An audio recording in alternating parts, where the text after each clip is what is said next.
झालं काय नाश्ता? हा नाश्ता तयार आहे. कवर बाण्या फिरशीन इकडे तिकडं. आता काय झालं? अरे आमच्या कंपनीत जागा मोकळी आहे, तिथं कामाला लाग म्हणते तुला मी बघू राहिलो ना काम दुसरीकडे. अरे पण तुला काय अडचण आहे तिथं काम करायला? हा हे बघ आई, मी दुसरीकडे कुठं काम करीन, पण तुमच्या कंपनीत काम नाही करणार तिथं. अरे पण तुला काय म्हणते मी, तिथं पगार चांगला आहे, 6 महिन्यात तू परमनंट होशील. चांगला पगार असल्यामुळे तुला तिथं नोकरी लागल्यावर आपल्याला घर भेटन कंपनीतर्फे. हे बघ आई, तू मला ते सोडून बाकी सगळं बोल. माझे एक ओळखीचे बिल्डर आहेत, मी त्यांच्याकडे चाललोय, तिथं काम भेटेल मला. माझ्या कंपनीत तुला अडचण काय ते सांग. मला नाही करायचं तिथं काम, मला नाही आवडत ते कंपनी आणि त्या कंपनीत काम करायला. अरे चांगलं होईल तुझं, तिथं परमनंट झाला ना तर सगळ्या गोष्टी आपल्या सुरळीत चालत्याल. चालू दे मग, दुसरीकडे भेटल्यावर का चालणार नाही का सुरळीत? बघ बाबा तुला काय वाटतं ते.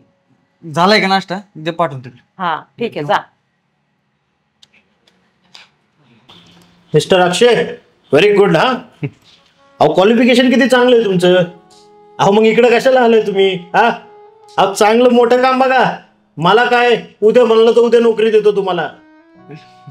पण काय माहितीये का, विजयने मला सगळं सांगितले. तुम्ही एकदम त्याच्या जवळचे जोडीदार आहे. काम चांगलं भेटलं पाहिजे. मी काय म्हणतो, तुम्ही एखाद्या चांगल्या कंपनीत का नाही ट्राय करत?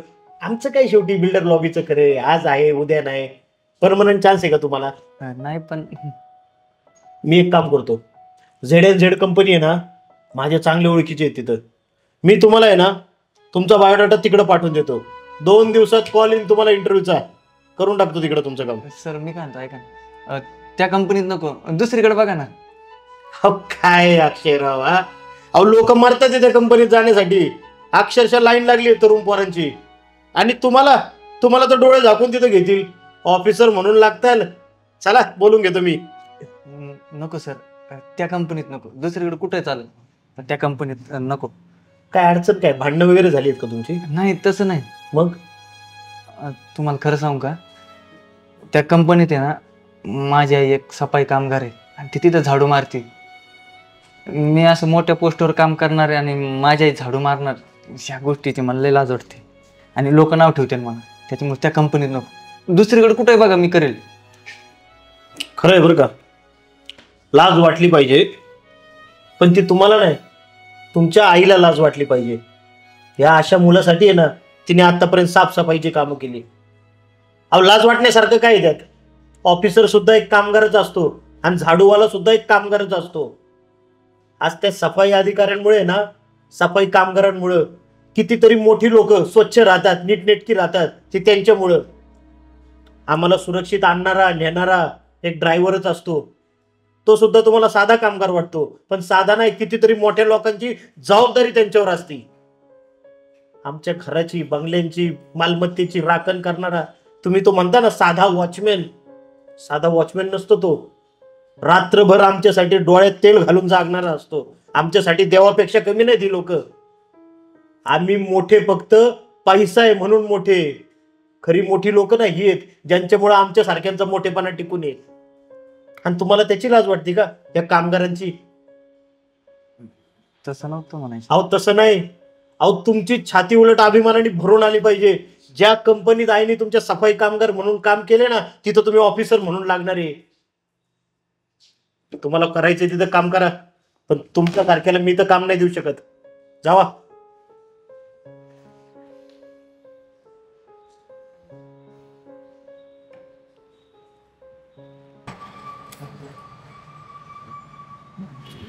काय रे लय तोंड पडलंय तुझं? जिथं कामाला गेला होता लागलं का तिथं काम? नाही तिथं लागलं असतं, पण मीच नको म्हणलं त्यांना. कारण नाही, तुझ्या कंपनीत काम करते ना, उद्या तिथं मी इंटरव्ह्यूला येणार आहे. अरे वा, कसं काय मन बदललं तुझं? काय नाही, खरं सांगू काय, हा मी त्या कंपनीत का कामाला येत नव्हतो. तू तिथं झाडू मारती या गोष्टीची मला लाज वाटत होती, म्हणून मी त्या कंपनीत कामाला येत नव्हतो.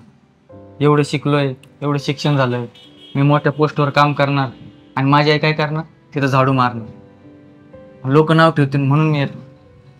पण आता त्या साहेबांनी माझे डोळे उघडले. ते म्हणले तुला ज्या गोष्टीची लाज वाटते ना, त्या गोष्टीचा अभिमान पाहिजे. बरोबर आहे. जे काम करून मी तुला मोठं केलं, तुला शिक्षण केलं, आज पाय उभा केलं तुला मी, त्या नोकरीमुळेच ना. हा ते काम केल्यामुळेच तू एवढा शिकला ना. हा. आणि तू माझे जिथं मी झाडू मारते तिथं ऑफिसर झाला तर माझ्यासाठी ना ती गर्वाची गोष्ट आहे. आणि आई, आता मी तिथं नोकरीला लागलो ना तर गर्वाने सांगायचं, तो जो ऑफिसर आहे ना तो माझा मुलगा आहे. सांगितलंय मी, आमच्या साहेबांना सांगितलंय तुझ्याबद्दल. बरं, मी उद्याची तयारी कर. उद्या तू ये आमच्या कंपनीत नोकरीला. थांब, तुझं तोंड गोड करते मी. चांगली बातमी दिलीस तुम्हाला.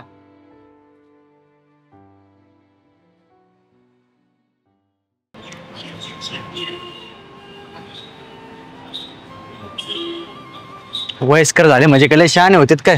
हे बाबा, काय आहे? किती वाजेपर्यंत थांबलोय मी इथं?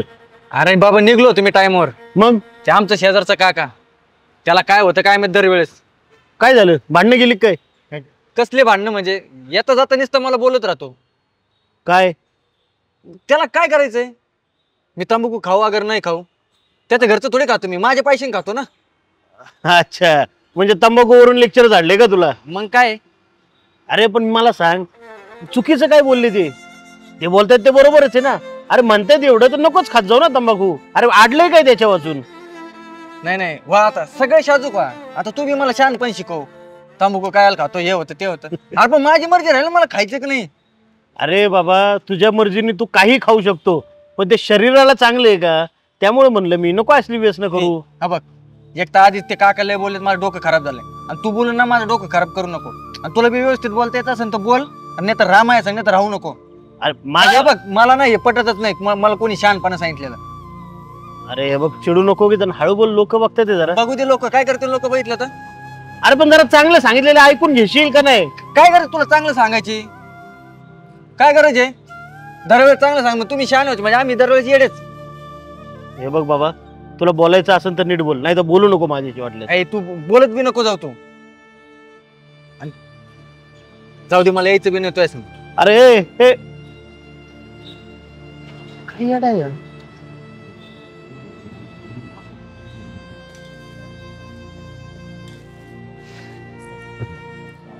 अहो तुम्ही आता गेले होते, लगेच आले? कुठं बाहेर चालले होते ना सचिन भाऊ बरोबर? आलो लगेच. आणि काय जाते त्याच्या बरोबर? काय झालं? दरवेळेस शहाणपणे शिकवायचा मला. म्हणजे म्हणजे काय म्हणजे? काय गरज होती त्याला माझं व्यसन काढायची? मला म्हणतो खात नको जाऊ, हे चांगलं नसते, लोक तुला सांगते ते बरोबर आहे. मग आता हे सांगणार का मला मी काय खायचं आणि काय नाही? तुमचे वाद झालेत का? कसले वाद? मी तर, मला आता असं वाटतं की मी का दोस्ती केली त्या संग माहिती, पस्तावा व्हायला लागलाय मला. अहो एक छोटीशी गोष्ट सांगितली, मग तुम्ही एवढं टोकाला गेले का पार? पण ते त्याला माहिती आहे ना मला हाय, मग काय मला शहाणपणा सांगायचं, काय गरज आहे? हे बघा, मित्र कधी आपल्याला आहे ना चुकीचं काही सांगत नाही. तुम्हाला माहिती का, माझी ती एक मैत्रीण होती बघा, ती आता लास्ट इयर एक्सपायर झाली. हा, तुम्हाला माहिती का, ती अशाच मला माझ्या चुका दाखवायची. आणि आत्ताची माझी कंडिशन अशी आहे, मला लय गोष्टींमध्ये असं वाटतंय तिने मला सांगावं मी इथं चुकते का, माझं इथं काही डगमगते का. पण जेव्हा माणूस लांब जातो ना आपल्याला, तेव्हा त्याची किंमत कळते. ती जेव्हा होती ना तेव्हा तिचे सजेशन मी असे इकडून ऐकून इकडून सोडून द्यायचे, पण आता कळते तिचे ते तेव्हाचे सजेशन किती महत्वाचे होते. एखादा माणूस जेव्हा आपल्यापासून लांब जातो ना आपल्याला, तेव्हा त्याची किंमत कळते. आणि सचिन भाऊ तुम्हाला त्यांच्या छोट्या भावासारखं समजतात तो. अहो मी किती वेळा बघितलाय तुमचा धिंगाणा मस्ती, मित्र कमी तुम्ही भावाच्या वरती दोघं. काय एवढं मनाला लावून घ्यायचं? आणि आज उद्या तुम्हाला काय झालं, त्यांना काय झालं, एक फोन करा, माणूस हाय तसा धावून येईल. आणि तुम्ही त्यांना काय झाल्यावर तुम्ही जाणार नाही? बरोबर आहे तुझं. मग जरा रागाची भरत जास्तच बोललो त्याला. मग ऐका, सचिन भाऊंना फोन करा आणि हे किरकोळ वाद झालेत ना, हे वाद मिटून घ्या. आणि त्यांना आहे ना मी रस चपाती करते, जेवायला घेऊन या. जा फोन करा त्यांना आणि घेऊन या. हॅलो, कुठे?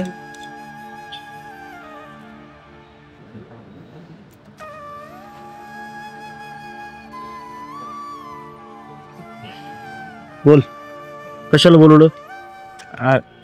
ते असं मगाशी नाही करे तुला बोललो, त्याचं लय वाईट नको वाटून घेऊ. रागाच्या भरात निघून गेलं रे ते. असं रागाच्या भरात निघून गेलं? हा, एक मिनिट. काय हे पण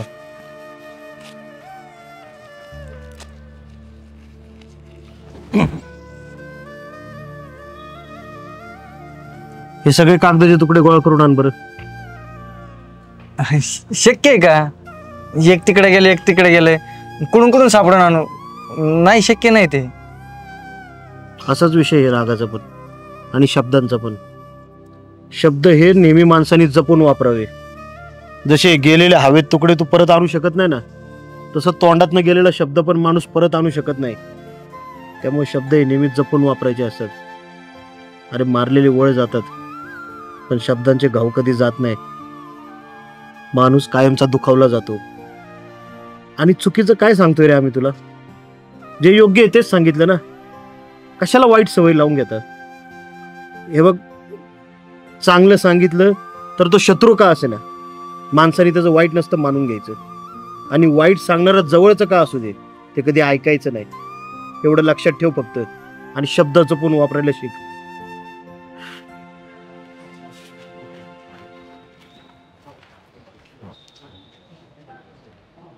चल लवकर आता, नको नाराज होऊ.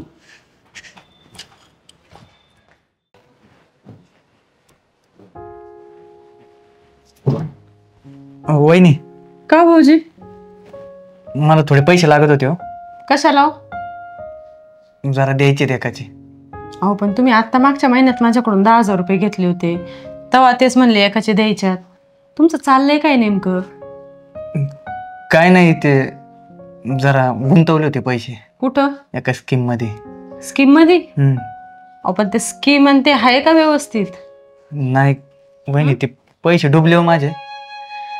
मग कशाला अजून गुंतवायचे त्याच्यात? पण ज्याचे घेतले त्याला ते द्यावं लागतील का नाही? आता तुमच्या भावाला काय सांगायचं? दरवेळेस हे बरोबर नाही भाऊजी.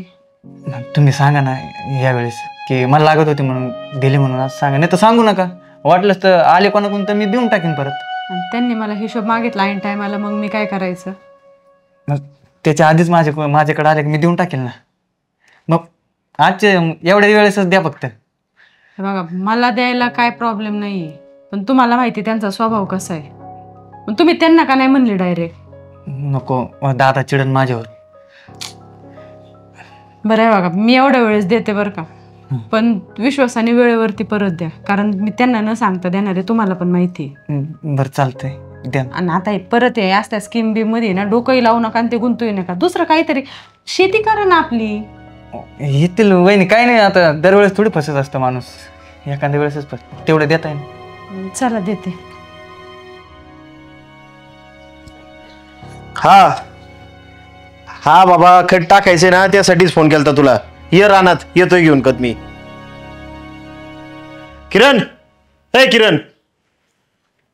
काय हो? अगं ते पैसे ठेवाय दिले ना तुझ्याकडे, ते दे, मला लागते ते आता. संध्याकाळी देते ना. अगं खतासाठी लागतात ते. खत आत्ता टाकायचंय आणि संध्याकाळी पैसे देते का? अहो त्याचं काय झालं, ते पैसे नाहीत माझ्याजवळ, म्हणून म्हणलं संध्याकाळी 100% देते मी. पैसे नाहीत म्हणजे? गेले कुठं पैसे? कुठं नाही गेले, हाय ते, फक्त एकाला दिल्यात, तो देणार आहे संध्याकाळी रिटर्न. कोणाला दिले पैसे तू? आणि मला बिन विचारता का दिले? ह्याच्यासाठी पैसे ठेवायचे होते का तुला? अहो नाही तसं. कोणाला दिले सांग. देते ना संध्याकाळी. नाव सांग. हे बघ, अक्षय भाऊजींनी दिले. अक्षयला? हा. आणि त्याला माझ्याकडे मागता येत नव्हते का? कसा मागन? माझ्याकडनं पण त्यांनी 15,000 नेलेले आहेत. चाललंय काय याच? आई, हे आई, त्या अक्षयला बोलव इकडं. अक्षय, दादा बोलतोय. काय झालं रे? काय झालं? तुझ्या पोराला विचार काय झाले. काय झालं? काय म्हणतोय? कशाला पैसे लागतात रे तुला? माझ्याकडनं 15,000 नेले. हिच्याकडनं आता खाताला मी पैसे ठेवले होते, ते घेऊन गेला. चाललंय काय तुझं? ते लागत होते मला, माझे जरा व्यवहार होते.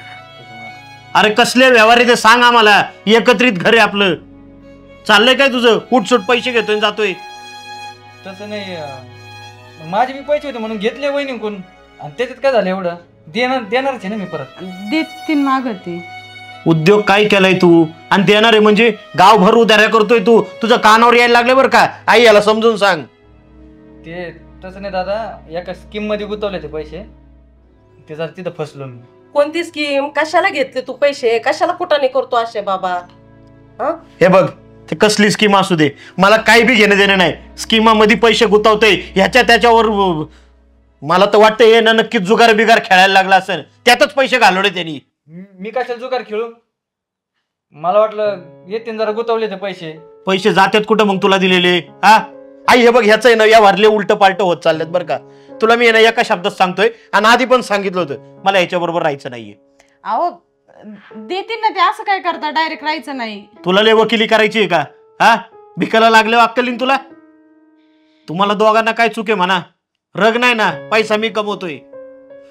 हे बघ आई, मला आहे ना काय याच्या बरोबर राहायचं नाहीये. तू आणि हा सरळ आहे ना मला माझं वेगळं देऊन टाका बाबा. वैतागलो मी याच्या व्यवहारांना.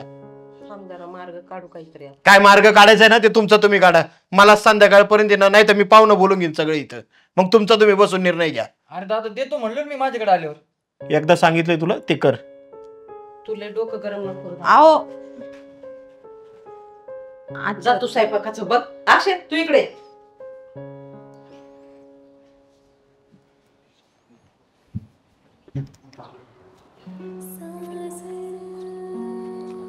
दादा काय काय इकडं कशाला आली? अरे बोलले मी त्याच्या संग, त्याची बी अडचण आहे. तो अडकलाय जरा. त्याने काहीतरी आहे ना कोणत्या स्कीम मध्ये पैसे अडकवलेत. आई अगं सगळं मान्य आहे मला, पण ह्याने स्कीम मध्ये पैसे अडकवताना मला विचारायला नको का? काही उद्योग करीत बसतो हा, सोपं आहे का निस्तारणं? हा बोललाय तो मला. ते आता त्याला त्याचा पश्चाताप बी होतोय, पण तू पण त्याला सावरून घे जरासं. आई सावरून घ्यायचा विषयच नाहीयेत, पण अशाने घर गाळत जाईल ना. मला पण कळतंय तो पैसा कमवण्यासाठीच करतोय, तो काय पैसा बाहेर नाही उडवणार कुठं. पण काहीतरी त्याला ताळमेळ असला पाहिजे ना. अरे अजून त्याचं व्हायचंय जायचंय. तू जर असं म्हणायला लागला की वायली निघायचं ना असं करायचं. व्हायचंय जायचं सगळं ठीक आहे, पण तू म्हणते का आता वेगळं नका राहू, राहिलो एकत्रित. उद्या घरदार अख्खं बुडवण ते बुडवण. त्याच्या अशा वागण्याने कोण पोरगी देणार आहे ग त्याला? काय सांगायचं मी लोकांना? तू सांग ना. तू जर वेगळा राहिला आम्ही कोणाच्या तोंडाकडे बघायचं? हा तुला वडील नाहीये, घरातला करता पुरुष तूच आहेस. हे पण खरंच आहे की. मग आणि हे बघ माझं हे सांग नाही तुला की कुटुंब प्रमुखच्या नात्याने तू त्याला सावरून घ्यावं, त्याला त्या अडचणीतून काढावं. त्याच्या काय अडचणी आहेत त्या समजून घे. मी त्याच्या संग बोलले, तू सुद्धा एकदा बोलून घे. त्याला खूप पश्चाताप झालाय आणि आहे ना त्याची साथ दे. राम लक्ष्मणासारखे तुम्ही चांगले राहा. आई मला पण कळते, शेवटी माझा भाऊ येतो, मोठा भाऊ या नात्याने मीच त्याच्या चुका पोटात घालायच्या असतात, पण त्याला पण काय मर्यादा आहेत. हे बघ तू म्हणती म्हणून मी त्याला शेवटची संधी देतो, पण परत आहे ना त्याला म्हणाव तुला काय करायचंय ते कर. तुला धंदा व्यवसाय काय करायचंय मी पैसा देतो, पण मला निदान विचारून तरी गुतव. अगं त्याच्यापेक्षा मोठा आहे म्हणजे मला माहिती असेल ना त्यातली काय. आता तू आहे ना त्याला त्या सगळ्या राड्यातून बाहेर काढ. आणि तो बालिश आहे. तू तर मोठं मन करून त्याला सांभाळून घे. समजून सांग. लोक घर फोडायलाच असतात, घर जुळवायला कोणी नसतं. हे तुझ्या हातात आहे आपलं घर कसं आता जुळायचंय ते. बरं चालतंय, चल मी सांगतो त्याला समजून. हा चल. माझं मोठ्या मनाने